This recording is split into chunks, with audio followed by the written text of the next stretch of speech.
আজকে আমি আপনাদের সঙ্গে শেয়ার করতে চলে আসলাম দারুণ টেস্টি একটি রেসিপি, আর যেটি হতেও কিন্তু সময় লাগে মাত্র 15 মিনিট। তাহলে চলুন দেখে নেওয়া যাক আমার আজকের এই রেসিপিটি। নমস্কার, আমি জয়িতা আর আপনারা দেখছেন জয়িতার পাকশালা। আমার আজকের রেসিপি হলো সয়া পনির পোলাও।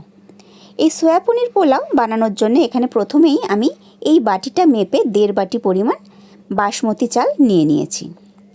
এবার চালটাকে আমি খুব ভালো মতো ধুয়ে একটা স্ট্রেনারের মধ্যে নিয়েছি, যাতে চালের ভেতরে যে এক্সেস জলটা থাকে সেটা একদম বেরিয়ে যায়।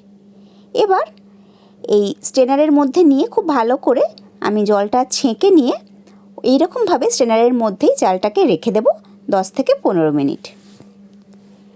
তার মধ্যে আমি এখানে একটা বাটির মধ্যে নিয়েছি গরম জল, আর গরম জলের মধ্যে আমি ছোটো চামচের 1 চামচ দিয়ে দিয়েছি নুনটা দিয়ে গরম জলটা ভালো মতো মিশিয়ে তার মধ্যে আমি দিয়ে দিয়েছি একটা নিউট্রেলার প্যাকেট। সয়াবিনগুলোকে আমি গরম জলে ভিজিয়ে রেখে এদিকে আমি 200 গ্রাম পরিমাণ পনির নিয়েছি। পনিরটাকে আমি এই রকম ছোট ছোট টুকরো করে কেটে নিচ্ছি।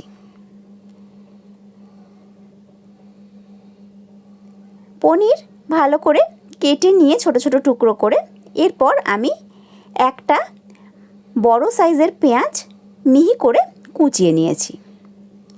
এবার আমি রান্নাটা শুরু করছি। তার জন্য প্রথমে গ্যাসে আমি একটা প্রেসার কুকার বসিয়েছি, তাতে দিয়ে দিয়েছি 4 টেবিল চামচ পরিমাণ ঘি, আর আমি এখানে দিয়েছি 2 টেবিল চামচ পরিমাণ সাদা তেল। ঘি আর সাদা তেলটাকে আমি খুব ভালো করে মিশিয়ে নিচ্ছি। আমি এখানে দুটো মিশিয়ে ব্যবহার করছি, আপনারা চাইলে কিন্তু শুধু সাদা তেলেও করতে পারেন অথবা শুধু ঘিতেও করতে পারেন।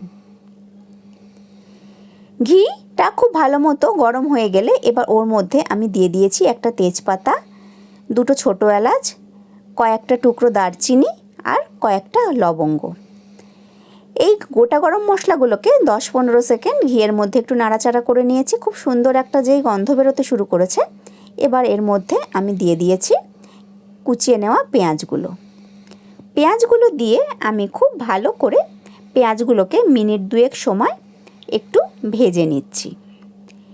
খুব লাল করে ভাজবো না, তবে মোটামুটি একটু ট্রান্সপারেন্ট হওয়া অবধি কিন্তু আমি পেঁয়াজটাকে ভেজে নিচ্ছি। এবার পেঁয়াজটা মিনিট 2 একটু ভাজা হয়ে গেলে আমি এর মধ্যে দিয়ে দিয়েছি সামান্য পরিমাণ আদা আর রসুন বাটা। এখানে আমি মোটামুটি 1/2 চামচ পরিমাণ আদা রসুন বাটার ব্যবহার করেছি। আদা রসুন বাটাটা দিয়ে পেঁয়াজের সঙ্গে খুব ভালো করে নাড়াচাড়া করে নিয়ে মিনিট 2 আমি খুব ভালো করে একটু কষিয়ে নিয়েছি, যাতে আদা রসুনের কাঁচা গন্ধটা চলে যায়। আদা রসুনের কাঁচা গন্ধটা চলে গেলে এবার আমি এর মধ্যে কেটে টুকরো করে রাখা পনিরগুলো দিয়ে পনিরগুলোকেও খুব ভালো করে আমি সব মশলার সাথে একটু ভেজে নিয়েছি।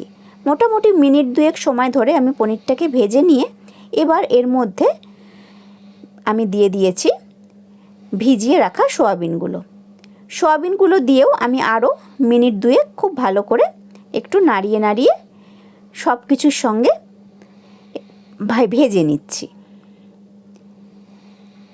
সোয়াবিনগুলো ভালো মতো ভাজা হয়ে গেলে এবার আমি এর মধ্যে দিয়ে দিয়েছি জল ঝরিয়ে রাখা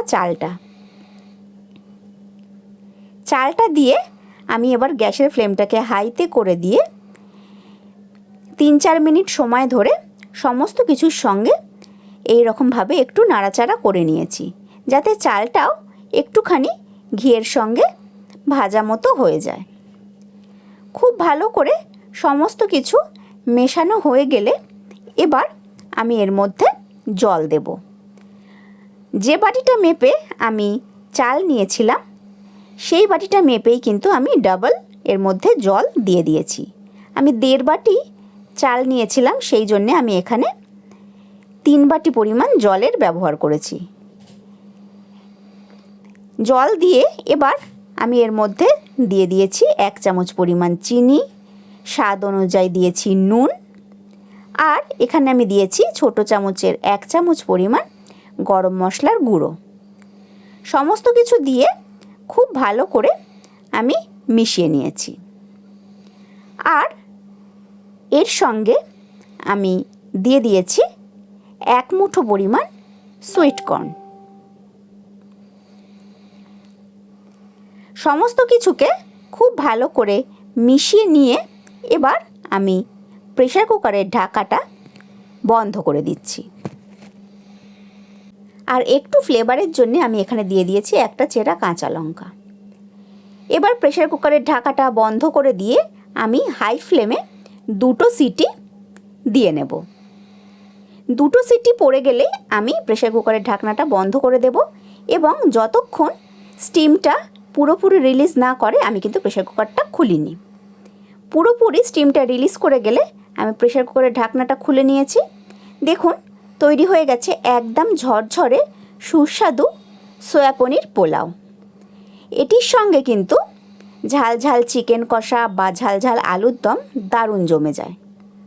তাহলে আজকের আমার এই রেসিপি আপনাদের কেমন লাগলো অবশ্যই কমেন্ট করে জানাবেন। আমি আবার হাজির হয়ে যাব কোনো নতুন রেসিপি নিয়ে। ধন্যবাদ। আর আপনারা এতক্ষণ দেখছিলেন জয়িতার পাকশালা।